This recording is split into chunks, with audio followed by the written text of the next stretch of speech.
23,000 years ago, in what is now New Mexico, someone was in a hurry. We know because they left footprints, more than a mile of them, pressed into wet mud at the edge of a shallow lake, and then buried and forgotten for 230 centuries. The stride is long, the toes are dug in. Whoever this was, they were moving fast, and they were carrying something heavy, because every few hundred steps the prints go deeper on one side, then deeper on the other. That is the mark of a person shifting a weight from hip to hip. Twice, the weight is set down. And where it's set down, there is a second set of prints. Small ones. They wander in a loose circle, the way a toddler's do. No destination, just motion. And then they stop, because someone picked the child back up and kept going. On the return journey, a few hours later, the small prints are gone. Only the adult comes back. And somewhere in the middle of all this, other tracks cross the trail. A mammoth, walking over the prints, and a giant sloth, which reaches the trail, turns sharply, rears up, and moves away. It caught a scent it didn't like. That's it. That's the whole document. No names, no faces, no language, no reason for the running. One afternoon, and a child on somebody's hip, which is still more than we have for almost every other child who ever lived. Children are close to invisible in prehistory. They aren't buried with the tools that identify a person's work. They don't leave signatures. For most of the history of archaeology, anything small and badly made was written down as a votive object, or a miniature, or a mistake. Anything except what it probably was, which is a thing a child made, or a thing a child used. So if you want to know what a child's day actually looked like 40,000 years ago, the honest answer is that nobody can hand you a document. There isn't one. But there are footprints, and fingerprints, and teeth, and the failed attempts of somebody learning. There are the last few hunting and gathering societies on Earth, whose children we have actually watched. Put those together, and you can do something better than guess. You can follow one child, from the day he's born to the day he stops being a child. We can't know his name, but the shape of his days, we know that better than you'd think. For the first 2 years, you are never on the ground. You're on a hip, on a back, in a sling of hide or bark or woven grass. When your mother forages, you go foraging. When she digs, you're 3 feet from the digging. You sleep against a body and wake against a body. And if you're put down, it is into somebody else's arms. This is not sentiment, it's arithmetic. A human infant left on the ground in a landscape with hyenas is a dead human infant, and every group that learned this the hard way stopped existing.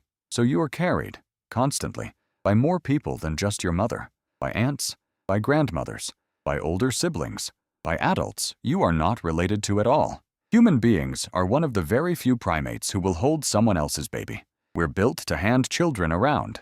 And so your first understanding of the world is secondhand. You don't yet know what a lion is. You know what it feels like when the person carrying you goes quiet and their heartbeat changes. Fear reaches you through somebody else's chest, long before it reaches you through your own eyes. You nurse for years, 2, 3, sometimes 4, not because of tradition, but because there is nothing else to feed you. There's no soft food, no milk from an animal, no way to grind a grain into something a toddler can swallow. Your mother's body is the entire food system, and it stays that way until your teeth are ready for the world. And then, one day, you're set down. Childhood, in the beginning, is a circle drawn around a fire. The radius is the distance a voice will carry.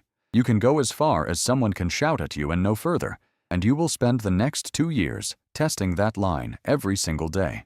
Inside the circle, everything is a toy, because nothing is a toy. There's no such thing as an object made for a child to play with. There's just the world, and you at knee height, working out what it does. Mud, which holds a shape. Water, which doesn't. Stones, which can be thrown at the water, over and over and over, which is the single most reliable form of entertainment humans have ever discovered and has not changed in 50,000 years. You copy. That's what this age is. Everything an adult does, you do badly, and at a third of the size. Someone scrapes a hide, so you scrape at something with a stick. Someone digs a root, so you dig a hole and put nothing in it. Someone carries a spear, so you carry a straight branch and stab the ground with tremendous seriousness. And the fire? The fire is the most interesting thing you have ever seen, and this is the year you find out exactly what it does. Every child in every generation for the last 400,000 years has had to learn this personally. Nobody has ever learned it from being told. There's a cave in France called Rouffignac, and deep inside it, hundreds of meters from daylight, the soft clay ceiling is covered in lines drawn with fingertips.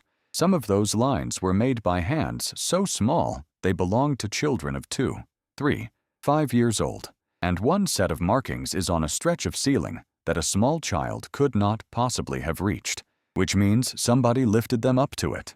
Whatever was happening in the deep dark of those caves, children weren't kept out of it. They were carried in the dark, hundreds of meters underground, and held up so their hands could touch the roof. Now, the thing that surprises people. For most of human history, children were not raised by adults during the day. Around 6, you leave the circle, not for the adult world, but sideways, into the other one. A gang of children of every age from 4 to 12, roaming out of earshot, all day, every day, supervised by nobody older than about 11. This is the real school. The 10-year-olds teach the 7-year-olds, who teach the 4s. Nobody plans it. It just runs, generation after generation, and it teaches faster than adults do, because a 7-year-old will listen to a 9-year-old in a way he will never listen to his mother. And here is where all the games are. You chase, and you are chased. You hide, and you are found.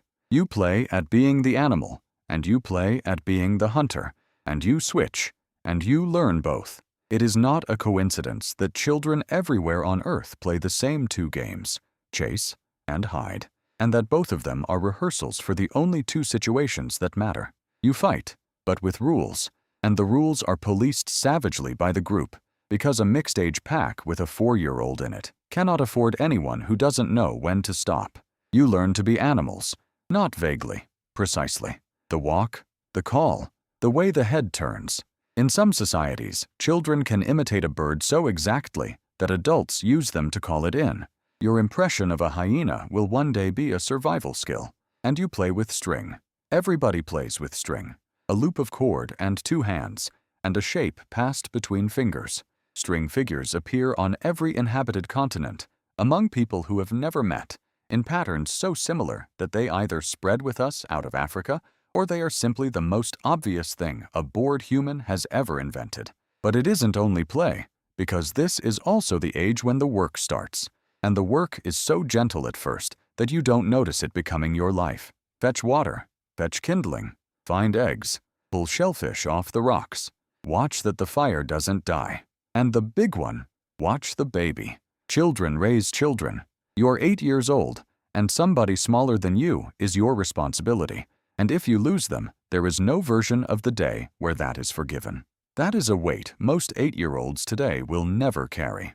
And it was, for tens of thousands of years, completely ordinary. Now, I've been telling you this as one story. I have to stop and tell you it isn't. Because when anthropologists actually went and watched hunting and gathering children, they found something they weren't expecting. The childhoods were not the same. They weren't even similar. In some groups, children forage, really forage. By 5 or 6, they're gathering a serious share of their own calories, climbing for fruit, digging tubers, cracking nuts, and it doesn't look like work to them at all, because it is a game that you get to eat. In other groups, with the same tools, the same technology, the same kind of world, children do almost nothing productive until they're teenagers. They're fed, they play, they're kept close. Same era, same subsistence, opposite childhoods. And the thing that decides it isn't culture, or belief, or how much anyone loves their children. It's how far away breakfast is, where the food is close and safe, and a child can reach it without dying. Children work, and they're better off for it, because they're learning.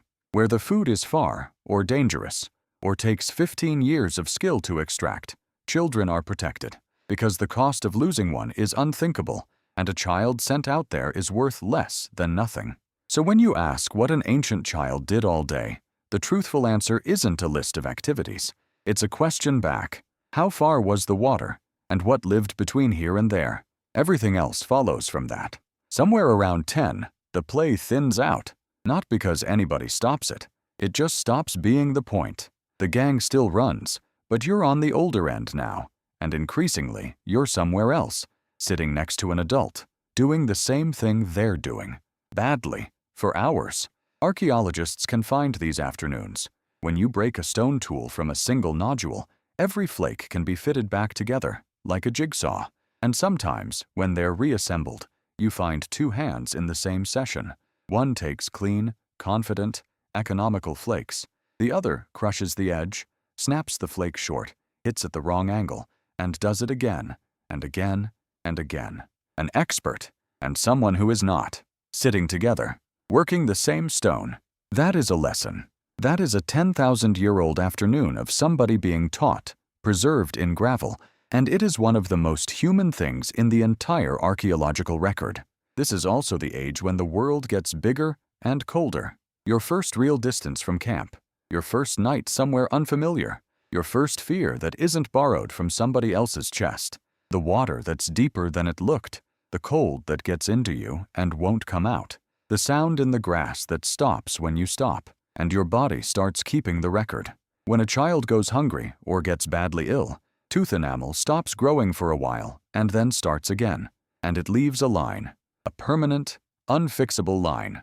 Every hard winter you survive gets written into your teeth, and it stays there for 20,000 years, long enough for someone to read it back. Your skeleton knows exactly how difficult your childhood was. It will still know long after everything else about you is gone. And then it ends. Not gradually. Not the way it ends now. A long gray smear of a decade where nobody can tell you when it happened. It ends on a day. We don't know what the day was because it was different everywhere, and it left almost nothing behind. A journey alone. A first kill. A tooth knocked out. A scar cut into skin that everyone will see for the rest of your life. A new name, given publicly, replacing the one you were called as a child. Whatever it was witnessed. The whole group watched it happen, and afterwards treated you differently, permanently, and nobody was confused about your status ever again. Say what you like about it. It was clear. You knew the day your childhood ended, and so did everyone you had ever met. But I have to be honest about one thing before we finish. A very large share of the children in this story never reached that day. In societies like these, something close to half of all children died before adulthood. Fever, hunger, a bad winter, an infected cut, an animal, an accident. It was not rare. There was no family it missed. And the strange thing, the thing that stays with me, is that the evidence for how often it happened is the same evidence for how much it mattered. At a site called Sunghir, in Russia, 2 children were buried head-to-head, more than 30,000 years ago, covered in something like 10,000 beads carved from mammoth ivory. Each bead had to be cut, drilled, shaped, and polished by hand. Do the arithmetic on that, and you get thousands of hours, months of somebody's life, possibly years, spent making decoration for 2 children who were already dead. Nobody does that out of obligation. That is grief, expressed in the only currency they had, which was time. So, back to New Mexico, back to the mud. Somebody young, moving fast, with a toddler on their hip, setting the child down twice, picking them up twice, a mammoth crossing behind them, a giant sloth catching the scent and turning away. The prints run for 1.5 miles, and then the ground ends, and we lose them. We don't know if they got where they were going. We don't know if that child grew up, or made string figures, or watched a younger one, or ever felt the world get bigger. We only know that somebody was running, and they didn't put the child down.